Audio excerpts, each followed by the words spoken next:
What's going on, everybody? Kalipa's Tech here, coming back at you with another video. In this video, we're going to be taking another look at the Samsung Galaxy A53 5G and going over whether or not it's still worth buying in 2023. Now, as always, if you do end up wanting to learn more about this phone, definitely check out the description, where I am linking to several other videos about it, as well as some information about pricing, availability, and some of my favorite smartphone accessories. But with that being said, let's get into it. Now, this phone is about a year old now, and it does have a successor, the Samsung Galaxy A54 5G, that is also pretty impressive. But despite this, even compared to phones that are out now, the A53 5G still does have a really good display. With this phone, we're getting a 6.5-inch 120Hz Super AMOLED display with a 1080p resolution, a PPI of 405, and a 20:9 aspect ratio. So honestly, when it comes to smartphone displays, I really have no complaints here. The only thing is, I guess it could be a little bit larger, but even then at 6.5 inches, it is still plenty large enough to give most people a good experience. I mean, even for me personally, I have an iPhone 13 that's like, 6.1 inches, so definitely a lot smaller than this, and I still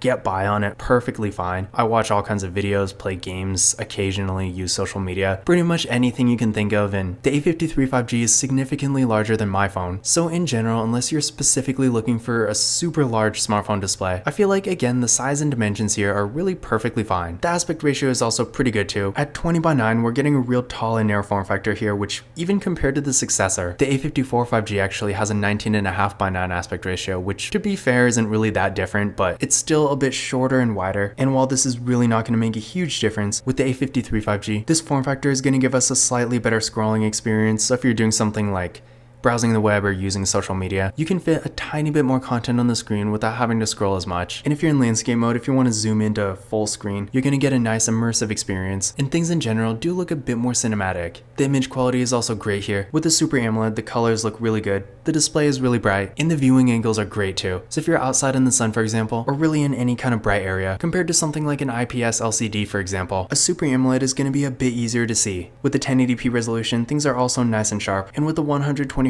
refresh rate, the movement on the screen is a bit faster and smoother, making the phone feel a bit more premium to use. So in general, again, I have really no complaints here. So if you're looking for a mid-range phone that has a really nice display, then even at this point in 2023, for what it is, the Samsung Galaxy A53 5G is definitely one of the better options. Now for storage with this phone, we're getting 128GB of internal storage with microSD card expansion too, so definitely plenty of storage here. And keep in mind, this phone does have another variant that has 256GB, but the one you're commonly going to find, especially through US carriers, does have 128. But regardless, I feel like 128 is plenty of storage, and for the average user, even if you're downloading lots of apps and games and stuff like that, you're probably not going to have to worry about running out. For security features, the A53 5G does have Face Unlock and a really nice in-display fingerprint scanner, but let's give it a try.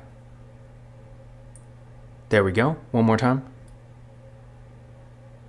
And there we go. So real fast and responsive, no issues at all. And I am glad to see we're getting Face Unlock too, giving us multiple options besides a pin to unlock it. For the camera setup, up front, we got a 32 megapixel selfie camera, nice looking hole punch design here. Then on the back, we got a quad camera setup with a 64 megapixel main camera, a 12 megapixel ultra wide camera, a 5 megapixel macro camera, and a 5 megapixel depth sensing camera. In addition to this, the A53 5G can record 4K videos in both the rear and front cameras, so definitely nice to see there. In general, for the camera setup, just like the display, I really have no complaints here. Sure, if you compare it to a $1,000 flagship phone that's double or triple the price, obviously the flagship phone is going to be a lot better camera wise, but for normal everyday use, I feel like this is really all you need for a camera. The photo quality is really good and it has plenty of features, including an ultra-wide camera and a macro camera. Really the only thing it doesn't have is a telephoto lens, which you're probably not going to find in any other mid-range phone anyway, except for the Samsung Galaxy A72 5G, I guess, which really was more of an anomaly. So in general, if you're looking for a phone, I would say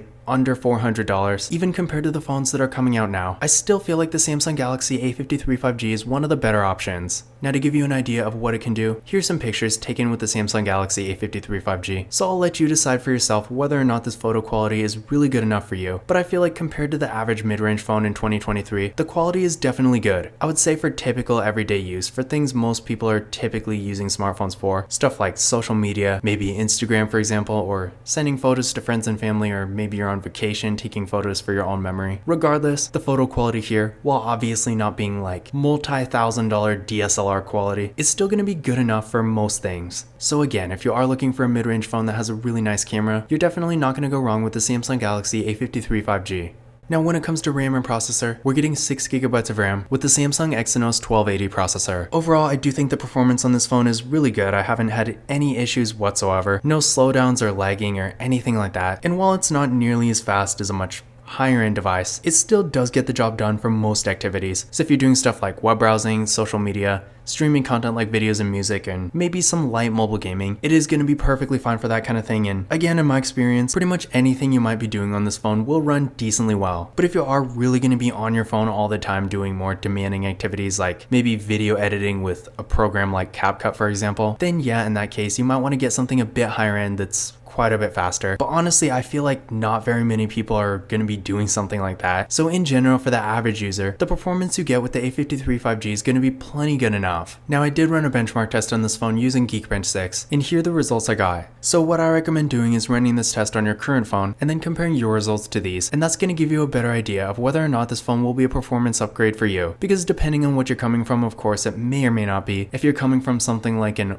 older flagship phone, then chances are, despite the flagship phone maybe being a bit older, if you have something like, say, a Samsung Galaxy S9 for example, yeah, that phone is super old for what it is, but at the same time, I'm pretty sure it's still going to be a bit faster than this. So in that case, if you want to maintain a similar level of performance, you might want to get something a bit higher end. But if you're coming from an average mid-range phone or maybe a lower end device, then chances are the performance here might be a bit of an upgrade. But again, in general, for average daily use, I do think this phone is perfectly fine and the performance here for most people will be good enough. Now for the battery, with the Samsung Galaxy A53 5G, we're getting a 5000 mAh battery that supports 25 watt fast charging. So definitely a good battery here. For what it is, I have no complaints. The only thing is, I guess it could use wireless charging. Keep in mind it doesn't have that feature, but honestly really no non-flagship phone is going to have that anyway, so not that big a deal. But aside from that, with a 5000 mAh battery, you can expect to get real good battery life here. So if that is more of a priority for you, then you're definitely not going to go wrong with this phone. And with 25 watt fast charging, the charging speed is also really good. But keep in mind, to actually take full advantage of this, you will need a 25 watt charger, which this phone doesn't come with. In fact, it doesn't even come with a wall adapter for that matter, so if you don't have one already, definitely be prepared to get one. For the software, the A53 5G does have Android 13, which is great, and with Samsung software support, keep in mind Samsung really has some of the best software support you can get. So despite this phone being over a year old now, you can still expect it to get several other major updates in the future. So with this phone, I believe it will be getting Android 14, 15, and 16. So if you're someone who likes to keep a phone for multiple years before replacing it, then the Samsung Galaxy A53 5G will be a pretty good choice. As far as other features go, this phone does also have NFC, so definitely great there. If you like to use tap and pay, you won't have to worry about that, but unfortunately this phone does not have a headphone jack, and for some people, especially if you're coming from a slightly older device, this might be a little surprising and disappointing. But keep in mind, at this point in 2023, I don't want to say it's really that common when it comes to this price range, but at least for Samsung, they have been taking away headphone jacks more and more often lately, and so have other manufacturers for that matter, so I feel like it's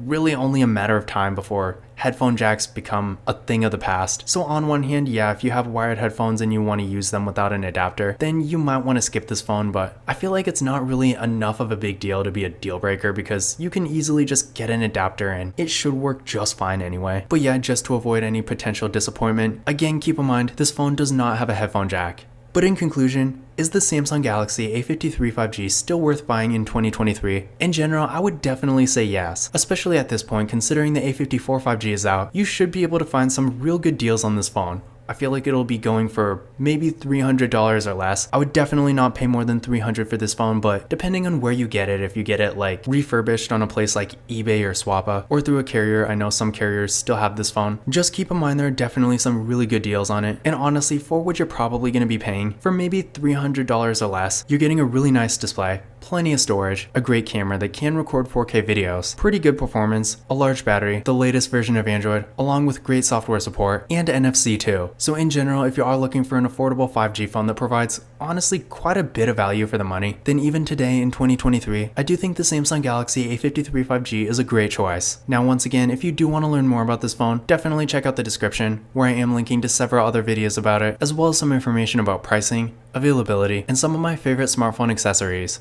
But that's it for this video. If you enjoyed it and found it useful, be sure to give it a thumbs up and hit that subscribe button. Don't forget to follow Kalipis Tech on Twitter and Instagram. And as always, I will see you in the next video.